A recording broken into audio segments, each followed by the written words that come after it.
Assalamualaikum warahmatullahi wabarakatuh. Salam sejahtera bagi kita semua, teman-teman media cetak elektronik.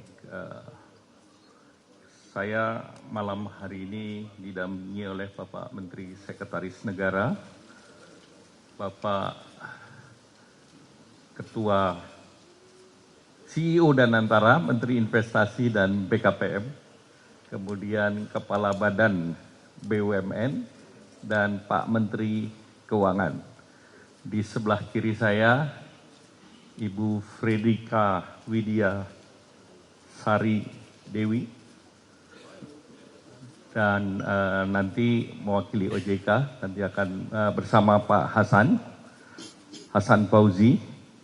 Kemudian ada Pak Jeffrey Hendrik, perwakilan direksi dari Bursa Efek Indonesia, dan Pak Samsul, Direktur Utama daripada KESE.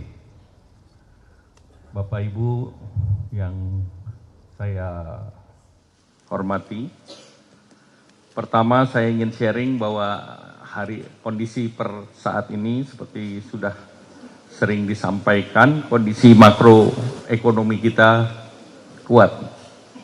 Pertumbuhan ekonomi masih 5,04 di kuartal ketiga, dan dalam waktu yang singkat nanti minggu depan hari Kamis tanggal 5 akan diumumkan pertumbuhan yang diperkirakan lebih besar daripada pertumbuhan yang di kuartal ketiga. Kemudian inflasi 2,92 di bulan Desember, dan hari Senin besok juga akan diumumkan oleh BPS tingkat inflasi di bulan Januari. Dan dipastikan bahwa tingkat inflasi ini masih dalam rentang sesuai APBN, yaitu rentang 2,5 plus minus 1%. Kemudian kondisi cadangan devisa kita sampai Desember masih kuat, setara dengan 6,2 bulan import, yaitu 156,5 miliar. Kemudian defisit fiskal masih terjaga di batas 3%. Kemudian juga lihat daripada perbankan masih baik, pertumbuhan kredit masih 9,6%, dana pihak ketiga masih double digit 13,83%. Dari segi permodalan kuat, capital adequacy ratio masih di 25,87%. Kemudian juga rasio utang terhadap PDB masih di bawah batas 60% atau 40%. Dan kalau kita lihat rating daripada negara kita dari investment grade, baik dari Moody's Baa2, kemudian Fitch BBB dan S&P. Kemudian terkait dengan penataan dan penguatan pasar modal, yang pertama terkait dengan transparansi dan integritas pasar, Bapak Presiden memerintahkan percepatan reformasi integritas pasar, antara lain dengan reform pasar modal secara struktural melalui demutualisasi bursa dan peningkatan likuiditas melalui kenaikan minimum free float menjadi 15% sesuai dengan standar global. Hal ini berarti semakin banyak saham yang akan dilepaskan ke publik sehingga bursa menjadi transparan, liquid, dan berintegritas. Kemudian peningkatan transparansi, juga pengetatan aturan beneficial ownership atau pemilik akhir yang secara transparan, dan kejelasan terkait dengan afiliasi pemegang saham. Evolusi struktural tersebut termasuk percepatan demutualisasi agar sejajar dengan bursa modern internasional. Terkait dengan penertiban praktek spekulatif yang merusak pasar, pemerintah tidak mentolerir, sekali lagi pemerintah tidak mentolerir praktek manipulatif share pricing atau saham gorengan manipulatif yang merugikan investor dan merusak kredibilitas dan integritas pasar modal di Indonesia. Penyalahgunaan dan manipulasi pasar tidak hanya berdampak pada saham dan kepentingan investor, tetapi juga berpengaruh terhadap tingkat kepercayaan terhadap sistem keuangan nasional dan menghambat arus penanaman modal asing ataupun foreign direct investment yang diperlukan Indonesia untuk mendukung pertumbuhan ekonomi, menciptakan lapangan kerja dan pertumbuhan yang berkelanjutan. Poin ketiga terkait dengan penegakan aturan dan sanksi hukum. Bursa Efek Indonesia bersama aparat penegak hukum akan melakukan tindakan tegas terhadap siapapun pihak yang bertentangan dengan peraturan bursa, POJK, Undang-Undang Jasa Keuangan yang berlaku. Pemerintah akan mendukung penuh proses hukum agar berjalan sesuai dengan aturan. Yang keempat, stabilitas dan keberlanjutan. Bapak Presiden telah menginstruksikan Kementerian Keuangan serta jajaran pengurus OJK dan Bursa Efek Indonesia untuk memastikan bahwa kegiatan operasional bursa tetap berjalan dengan normal dengan kepemimpinan transisi. Kemudian tidak ada kekosongan kepemimpinan atau dalam pengawasan keuangan ataupun pasar modal. Pejabat pelaksana tugas atau PJS itu akan memastikan seluruh fungsi regulasi, aktivitas perdagangan, dan tugas pengawasan berjalan tanpa gangguan. Institusi kita kuat karena sistem dikelola sesuai dengan standar good governance dan best practices. Pesan Bapak Presiden untuk pasar modal, pesan beliau saya kutip, kepada para investor domestik, mitra internasional, dan seluruh rakyat tangguh, pemerintah berdiri teguh di belakang pasar keuangan kita, dan kami berkomitmen pada iklim investasi yang transparan, adil, dan berkelas dunia. Selanjutnya saya minta Saudara Kiki Fredrika Widiasari untuk menyampaikan hasil rapat internal daripada Dewan Komisioner OJK. Silakan Bu Kiki. Terima kasih Pak Menko, saya hormati Pak Menko, Pak Mensesnek, Pak Menkyu, Pak Rosan, Pak Doni, Pak Hasan, dan rekan-rekan dari SRO, Pak Samsul dan Pak Jeffrey. Selamat malam, Assalamualaikum warahmatullahi wabarakatuh. Salam sejahtera untuk kita semua. Terima kasih rekan-rekan. Izinkan saya menyampaikan beberapa hal. Yang pertama, sebagaimana teman-teman media ketahui, bahwa kemarin 3 anggota Dewan Komisioner OJK mengundurkan diri, yaitu Pak Mahendra Siregar sebagai Ketua Dewan Komisioner, Pak Mirsa Aditya Suara sebagai Wakil Ketua, dan juga Pak Inarno Jayadi sebagai Kepala Eksekutif Pengawas Pasar Modal, Derivatif, dan Karbon telah mengundurkan diri.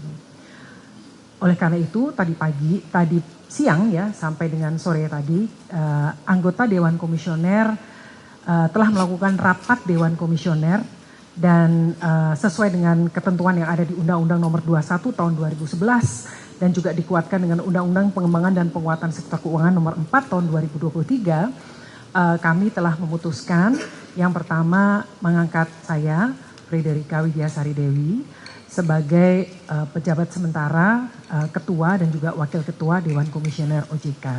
Sementara tugas kami sebagai Kepala Eksekutif Pengawas Perilaku Pelaku Usaha Jasa Keuangan Edukasi dan Perlindungan Konsumen juga tetap kami emban. Selanjutnya Pak Hasan Fauzi diputuskan di dalam RDK tersebut menjabat sebagai pejabat sementara Kepala Eksekutif Pengawas Pasar Modal, Derivatif, dan Bursa Karbon, dan juga tetap merangkap sebagai Kepala Eksekutif Pengawas Inovasi Aset Keuangan Digital dan Kripto. Seperti itu. Jadi tidak ada kekosongan yang bisa kami sampaikan, dan kami memastikan bahwa seluruh kebijakan, program kerja, tugas OJK terlaksana dengan baik sebagaimana mestinya, dan kita tetap mengedepankan yang terbaik ya untuk kemajuan stabilitas di sektor jasa keuangan. Selanjutnya tadi menyambung dari yang disampaikan oleh Pak Menko, kami juga mempunyai komitmen untuk terus melakukan program reformasi pasar modal Indonesia. Dengan mencermati gejolak pasar yang teman-teman media juga amati beberapa waktu ini, dan juga concern dari berbagai pihak, kami OJK bersinergi dengan pemerintah dan juga seluruh stakeholder terkait akan mempercepat reformasi di pasar modal melalui pendekatan yang lebih holistik, mulai dari perbaikan kualitas emiten dan saham yang diperdagangkan, peningkatan literasi dan juga perlindungan kepada investor, terutama investor retail, serta penegakan hukum yang tegas dan konsisten. Kami juga akan terus meningkatkan likuiditas dan pendalaman pasar melalui kebijakan peningkatan minimal free float 15%, optimalisasi peran liquidity provider, serta peningkatan peran investor institusional, khususnya asuransi dana pensiun yang dimiliki oleh pemerintah melalui peningkatan batas maksimal investasi di instrumen saham dengan tetap tentu saja memperhatikan prinsip-prinsip kehati-hatian, tata kelola dan governance. Selain itu, aktivitas bank umum juga akan diperluas di pasar modal melalui revisi Undang-Undang P2SK nanti. Kemudian peningkatan transparansi pemegang saham melalui kewajiban transparansi UBO-nya, Ultimate Beneficial Ownership, Affiliated Party Disclosure, serta penguatan due diligence dan KYC oleh perusahaan efek. Kemudian penguatan pengawasan dan penegakan hukum dengan segera memulai penyelidikan goreng-menggoreng saham atau manipulasi pasar tadi yang disampaikan oleh Pak Menko secara masif, kemudian set the tone dalam penanganan kasus besar dengan penegakan hukum yang memberikan efek jera, serta penguatan pengawasan market conduct termasuk kepada para influencer. Kemudian penguatan governance dan mengurangi konflik kepentingan, diantaranya melalui demutualisasi bursa yang akan mengubah struktur kelembagaan dan perluasan kepemilikan, serta diikuti reformasi governance proses dan structure di self-regulatory organization, yaitu di bursa, KEPI, dan KSE. Selanjutnya terakhir kami juga menyampaikan komitmen OJK untuk terus bersama-sama ya kita memberikan bersama-sama menjaga pertumbuhan ekonomi, meningkatkan pertumbuhan ekonomi dan mendukung program prioritas pemerintah. Beberapa yang bisa kami sampaikan, yang pertama, perbankan terus menyediakan pembiayaan program pembangunan termasuk Koperasi Desa Merah Putih, di mana telah disalurkan pembiayaan sebesar 148,6 triliun rupiah sampai dengan Desember 2025. Kemudian dalam rangka memberikan kemudahan bagi masyarakat dan pelaku usaha di wilayah bencana, kami telah menetapkan kebijakan pemberian perlakuan khusus atas kredit pembiayaan kepada debitur yang terkena dampak bencana di Aceh, Sumatera Utara, Sumatera Barat, berlaku selama 3 tahun sejak 10 Desember 2025. Kemudian OJK juga terus mendorong penyaluran kredit pembiayaan untuk program MBG, termasuk melalui securities crowdfunding, serta program penjaminan khusus kepada petani UMKM dan pengembangan produk asuransi parametrik. Dapat kami sampaikan bahwa angkanya per Desember 2025 sebesar 1,17 triliun penyaluran kredit sudah disalurkan. Kemudian melengkapi kebijakan relaksasi terhadap pembiayaan sektor perumahan, kami juga terus mendorong bank, perusahaan pembiayaan, perusahaan Medal Funtura, BP Tapera, SMF, dan PNM untuk terus memperluas pembiayaan KPR bagi masyarakat berpenghasilan rendah. Dan terakhir, untuk meningkatkan kemudahan akses kredit pembiayaan kepada UMKM yang telah diatur melalui ketentuan OJK yang mengatur skema pembiayaan khusus bagi UMKM dan petani. Kemudian juga terakhir Pak Menko, pengembangan bursa karbon dalam rangka mendukung pengembangan nilai ekonomi karbon serta struk bersama kementerian terkait.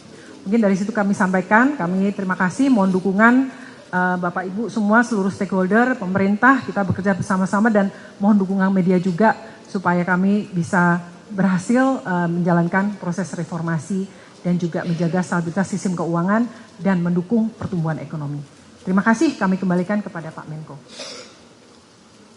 Baik, terima kasih. Selanjutnya perwakilan daripada Direksi Bursa Efek Indonesia. Silakan Pak Jeffrey Hendris. Baik, terima kasih Pak Menko, Pak Mensesnek, Pak Menkyu, Pak Doni, Pak Rosan, Bu Kiki, Pak Hasan, Pak Samsul, rekan-rekan media yang saya hormati. Seperti yang kita ketahui, per kemarin Direktur Utama Bursa Efek Indonesia mengundurkan diri, menindaklanjuti itu melalui mekanisme internal di Bursa Efek Indonesia juga sudah dilakukan rapat direksi untuk menunjuk pejabat direktur utama dan sudah disetujui oleh Dewan Komisaris.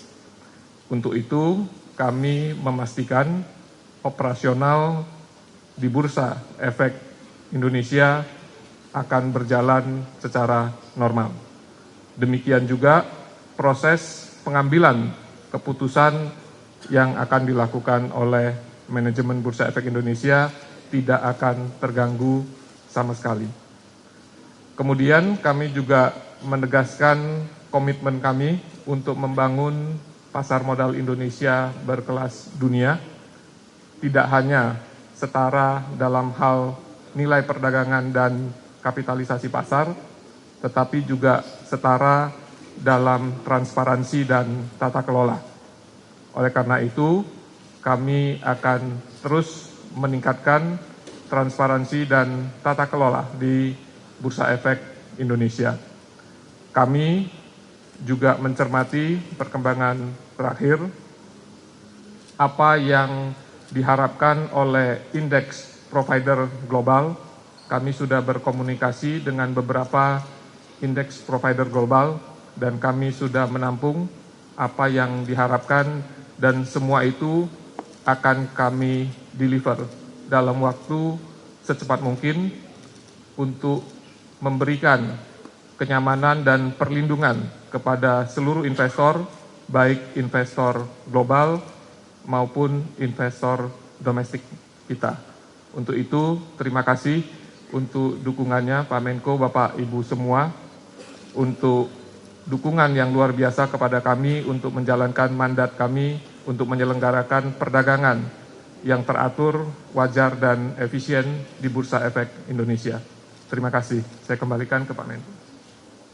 Demikian penjelasan dari pemerintah, kemudian dari OJK dan Bursa Efek Indonesia, dan saya rasa penjelasannya sudah cukup lengkap. Terima kasih. Wassalamualaikum warahmatullahi wabarakatuh.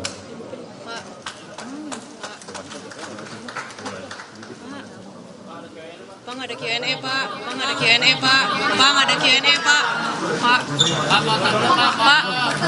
Pak, kan nanti yang ketemu MSCI siapa Pak? Pak, Bu Kiki, Ibu.